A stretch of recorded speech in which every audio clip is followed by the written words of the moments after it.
Good afternoon. I hope you're having a great Wednesday. The time now is 12:30. I'm Julie Broughton. This is News 6 Extra. We're so happy you're spending some time with us to get caught up on your news and weather headlines. And weather has been one of our top headlines for the last few days. We've already seen some heavy downpours throughout the morning hours into the early afternoon, and that will continue for us throughout the day with higher than normal rain chances. But as is typical, we do have some changes in the forecast. So coming up in just a few minutes, we'll take a look ahead to the next 7 days. We'll time out some more showers for this afternoon, and we'll also talk about when our chance of rain goes down, and then that means the temperatures go back up into the 90s and when it will feel like the triple digits once again. But first, as state lawmakers head back to Tallahassee to vote on a budget, one longtime City of Orlando commissioner has some warnings about financial battles that could lie ahead. Orlando City Commissioner Robert Stewart has announced he will not run for re-election in the fall. News 6 anchor Lisa Bell sat down with him to talk about his more than 2 decades in office and what could be next. What do you see as some of the biggest challenges facing the city in the years to come? Well, I'm not real comfortable with the national outlook. It could have an impact on the city of Orlando in terms of federal grants that we get for police and fire and for development. It could have a $30 or $40 or $50 million impact. Orlando City Commissioner Robert Stewart says it all boils down to simple math. So the question is, are we going to continue those programs and take them out of general revenue? Do you raise taxes to accomplish those programs? The city's general fund budget is just over $700 million. About $400 million of that comes from property and sales taxes. The cost for police and fire alone is about $380 million. There is talk right now in Tallahassee to cut both property taxes or sales tax. How would that impact the city of Orlando? I think it's foolhardy. If you cut sales tax in the state by just 3/4 of a cent, it impacts Orlando's general budget by about $14 million. $14 million, just kind of in real terms, is about 150 cops on the streets. And so there will come a time when cities will say, I'm sorry, we can't do it anymore. Well, cops can't get here fast enough. Sorry. You have two choices. We got to find another revenue stream, or we're going to have to tax you more. Which do you want? I don't want more taxes. Okay, now we're at an impasse.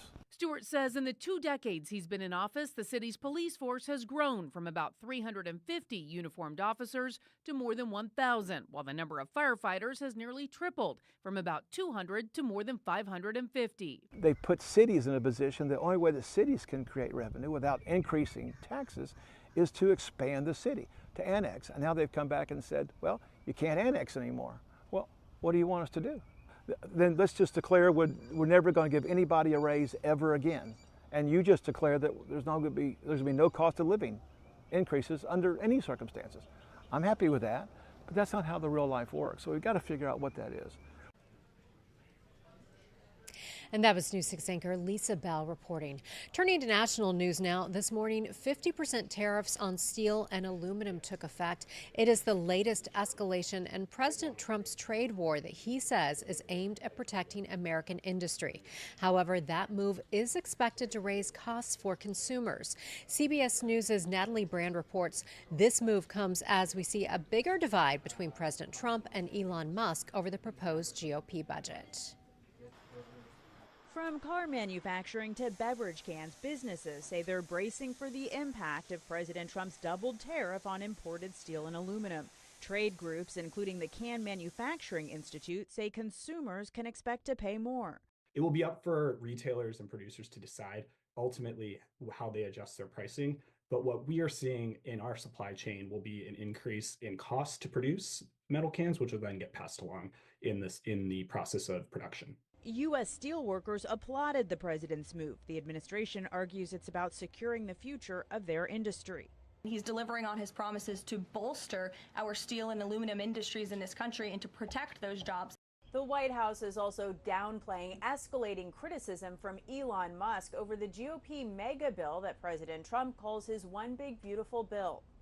On social media, Musk slammed the legislation as pork-filled and a disgusting abomination. I think he's flat wrong. I think he's way off on this, and I've told him as much. House Speaker Mike Johnson says he spoke to Musk on Monday.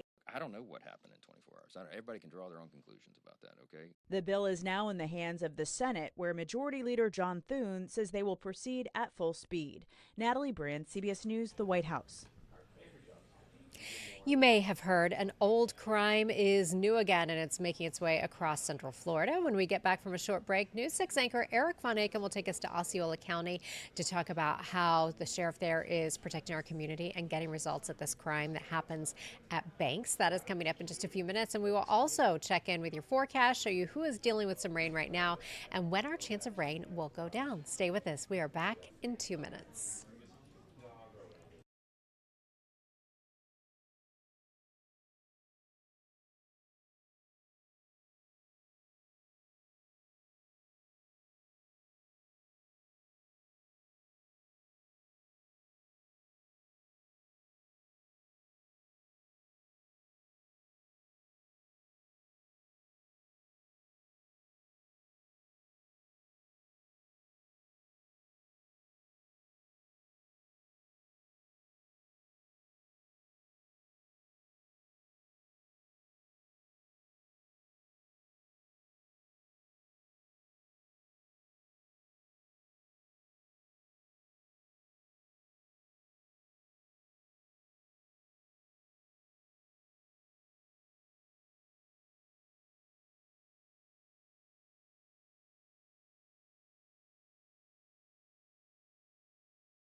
Time now is coming up on 12:38. I'm Julie Broughton. Welcome back to News 6 Extra. We'll have a check of your forecast for you in just a moment. We're seeing some heavy downpours across Central Florida.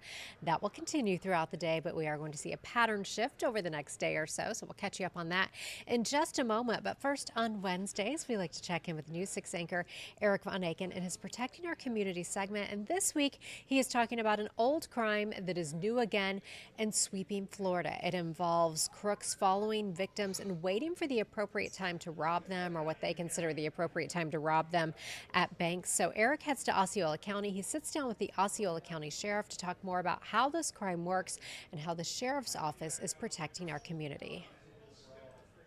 I got the money, I came straight down here, and I walked in for like a couple minutes, I walked out, gone. Cash stolen in seconds. And you withdrew money? 10,000. 10,000, all in cash? All in cash. The Orange County Sheriff's Office just put together this video and posted a warning with it. Criminals are watching. They sit near banks and ATMs. In Osceola County, a woman shopping at a pet store at the Crosslands in Kissimmee came out to find her back window smashed and her money gone.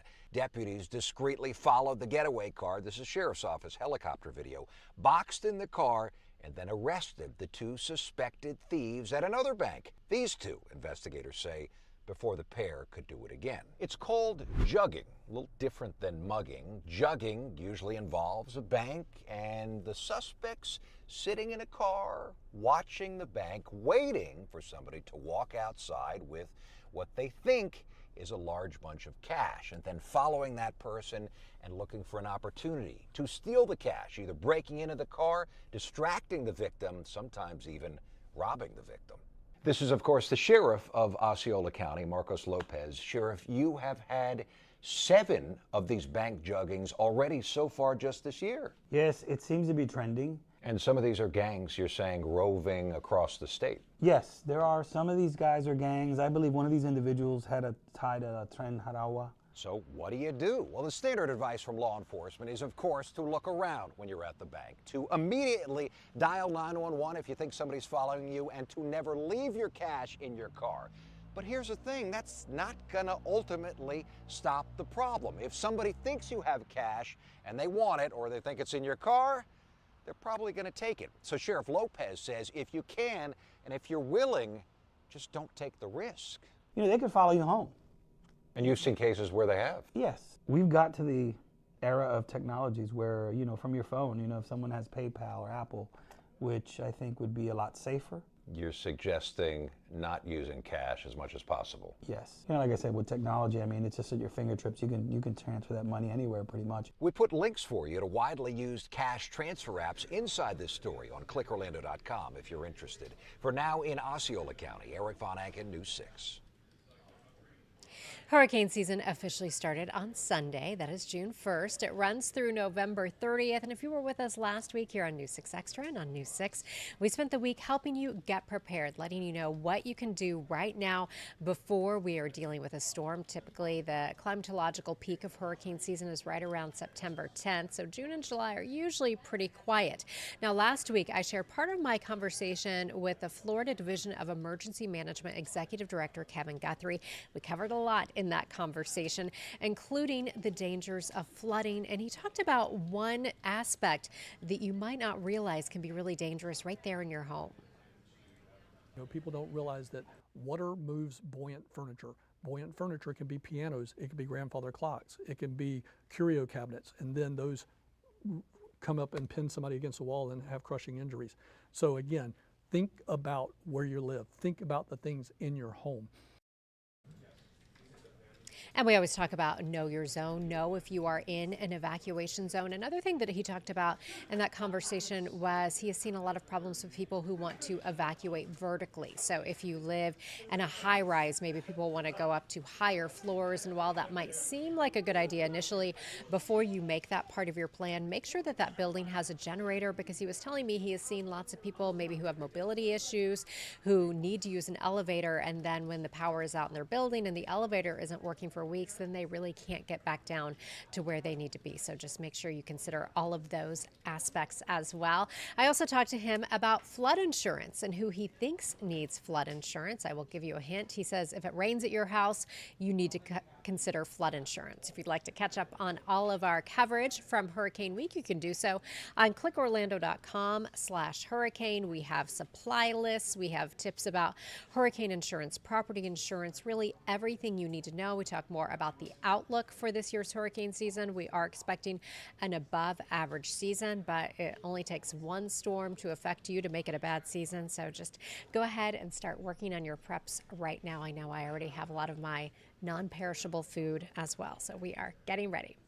Here's what we're watching for today as we move you through the rest of your afternoon. We did start out the day with some rain, and we're continuing to see waves of heavy rain moving through central Florida. Here's a look at the radar for you sweeping out right now. You can see some lightning, but our biggest concern today is those areas of heavy rain. You can see those are stretching from central Brevard County back through much of East Orange County, Osceola County, and look at all of that moisture riding in from Polk County as well. So we're going to continue to see waves of rain lifting to the north across central Florida as we move through the next hour to 2 hours. More pockets of heavy downpours will roll up from our south. So by around 3-4 o'clock, we are still looking at those showers moving through. Now, this isn't a steady rain all day. We've seen some breaks in the rain, so we're not talking about all day rain everywhere, but just keep in mind you need to have the rain gear with you because we'll be dealing with those showers pretty persistent throughout the afternoon into the evening hours before they begin to back off. The clouds and the rain will hold our temperatures down. Right now we're at 81 in Leesburg. It is 84 in Orlando and 78 in Melbourne. Our afternoon highs today will stay right in that range, so low to mid 80s depending on how many peaks of sunshine you see. Rain chances for today are staying at 70%. We drop it to 50% for your Thursday. That's when some Saharan dust begins to move in, and that will help to drop our rain chances a little bit. It will also help us see a little bit more of a haze in the atmosphere, and as our rain chances go down, our afternoon highs go up. Normal high this time of year is right around 90. By Friday, we'll top out at 93 on Saturday, and then we go to 94 for Sunday, and that's where we stay as we head into next week. And those overnight lows stay mild and muggy in the mid and even upper 70s. I'll have a full breakdown of your forecast, and we'll take a look at the tropics. I mean, it's quiet in the tropics, but we'll take a look at it anyway. All of that starts for you on News 6 at 4. Thank you so much for spending some time with us today on News 6 Extra. We do appreciate it. Hope you have a great day, and I will see you again at 4.